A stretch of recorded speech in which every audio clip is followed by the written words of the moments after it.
When talking about antennas, the usual thing that comes to mind is some sort of wire structure, your monopole, dipole, or Yagi. Or when a more fancy structure is discussed, a dish reflector. But something that you normally do not associate with the term antenna is a sheet of metal with holes in it. Hello, and welcome back. Today I want to look at the type of antenna that, rather than relying on a conductor surrounded by free space, is the exact opposite, and relies on some free space surrounded by a conductor, the slot antenna. So if you're curious about that and much more, then keep watching. So in a nutshell, the slot antenna is, well, a slot in a sheet of conductive material, and to use it, you apply your signal to the conductive walls on the sides of the slot. In a lot of ways, the slot antenna is the opposite of a regular wire antenna, and this opposition is key to determining some of the properties, especially since the literature for it is so scarce. So if we compare just the basic half-wavelength dipole with the half-wavelength slot antenna, polarization is reversed, the horizontal dipole is horizontally polarized, and the horizontal slot antenna is vertically polarized, and for the impedance, the exact half-wavelength dipole is 73 plus 42.5 j ohms, while the slot is 363 minus 211 j ohms. The most interesting thing about slot antennas and their impedance is the duality between the two structures. Without going into too many details, based on the Babinett-Booker principle, the product of the two impedances is a constant, derived from the impedance of the space around them. In other words, if you know the impedance of the wire antenna, you can determine the impedance of the equivalent slot antenna, since their product will always be the same value. I found this type of antenna to be quite strange. Normally, you don't associate surfaces with being antennas. So the best way to analyze it is to test it out. Starting from some blank PCB, I will be cutting a hole in this and measuring the resulting antenna. So first things first, based on the dimensions of the PCB, I have 15 by 20 centimeters. The slot I will be making is 13 centimeters long. With the slot being filled by air, this corresponds to a half wavelength of about 1.15 GHz. But just like with the dipole, at this frequency we should be getting both resistance and reactance, 363 minus 211 J. But to get the antenna to be purely resistive, I found a source stating that this occurs at roughly 0.475 wavelengths, which for 13 centimeters corresponds to 1.096 GHz. And here, the impedance should be 530 ohms.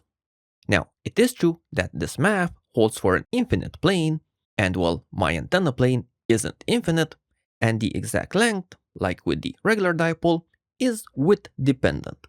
But let's just take these values for now and see where they lead us. To make the measurements, I first cut two pieces of semi-rigid coax and added some connectors. The idea was to use one of these cables for the calibration and the other for the measurements. So after doing the calibration, I soldered one of the cables to the slot antenna right in the middle of it and proceeded to connect it to the VNA. So I made some small brackets to hold the antenna upright.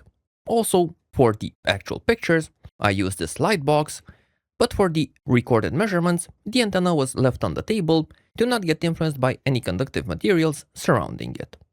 Anyway, after measuring, we can see that the resonant frequency, so when the reactance is almost zero, is about 1.37 GHz, and the impedance here is about 500 ohms. And where the slot is around half a wavelength, we are closer to 363 ohms minus 180 j ohms. So while not perfectly in line with the expectations, we are not that far off. Having a 500-ish ohm antenna is not ideal, if you can help it. Now, with a regular dipole, you can create an offset feed that increases the impedance. So with the slot antenna, that should work the other way around. It should decrease impedance. While I could not find the general formula for this, I did however find that the common point mentioned is that 50 ohms should occur at a distance of 1/20th wavelengths from the edge. So the next test to perform is to move the feed point along the slot and see the new impedance that we get. So this time I moved the feed line to about 1.3 centimeters from the edge. This is the 1/20th wavelength point for this antenna dimension. And well, then I proceeded to remeasure this. Now, comparing the reference measurement to this measurement, we can see that the impedance did go substantially lower, but I got some extra inductance. At the 1.37 GHz point, so just like before, the total impedance is now 65 plus 91 J ohms. So I guess that this extra inductance is coming from the feed line, so because of the way it was soldered or something, because this seems to be an add-on everywhere. The reactance no longer goes through zero. It seems to be shifted upwards. Another important aspect of this type of antenna is the bandwidth. Similar to how making a dipole thicker you increase its bandwidth, so with the slot antenna the bandwidth is hole width dependent. With the hole I already have in hand in my board, I couldn't easily make it wider, but I could make it narrower, and this should lead to a reduction in bandwidth. Let's check that out. So for this experiment, I just took the previous antenna and added in some conductive copper tape to make the slot more narrow. So to width, the opening went from about 10 millimeters before down to 4, and the feed point was left in exactly the same place, just to make the comparison a bit more easy. Now measuring like this, so on the left side we have the wide slot, on the right side we have the narrow slot, we can see that the impedance did go a bit lower. Both resistance as well as the reactance have decreased. But the rate at which the resistance varies does seem a bit more steep than before. So we can at least say that the parameters of the antenna are changing faster, which is a characteristic of a smaller bandwidth. The last feature that I wanted to test was related to increasing directionality. While with the standalone slot antenna, it's the equivalent of a standalone dipole, it's omnidirectional. If you want to create something like a dipole with a reflector behind it, when you turn to the slot antenna, you need to bring in an extra conductive plane.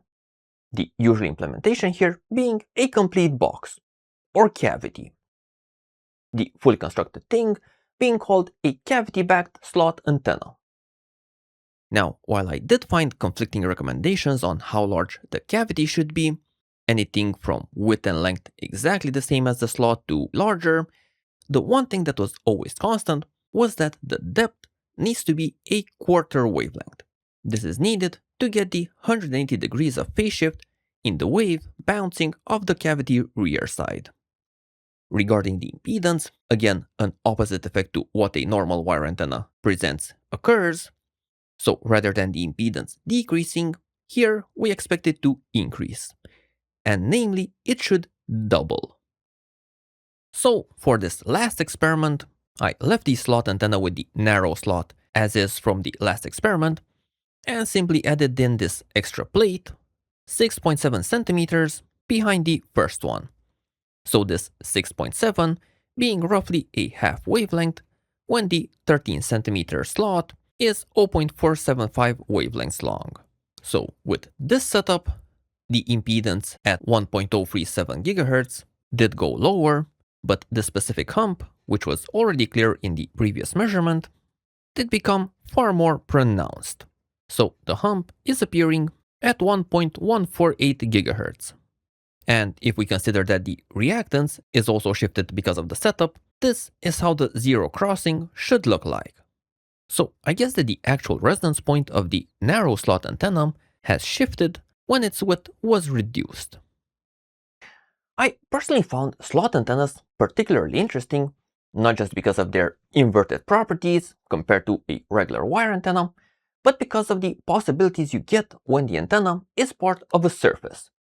These are commonly used in aerodynamic surfaces, like the sides of airplanes, or whenever you need to make an antenna just not look like an antenna. Cover this with a piece of dielectric, and you'll never know what's behind it. I do intend to experiment some more with these, especially the cavity bag version. But until then, hope you enjoyed this video, and if so, there are more similar videos on my channel that you might want to check out. And if you want to be up to date with my latest releases, also consider subscribing. See you next time. Bye bye.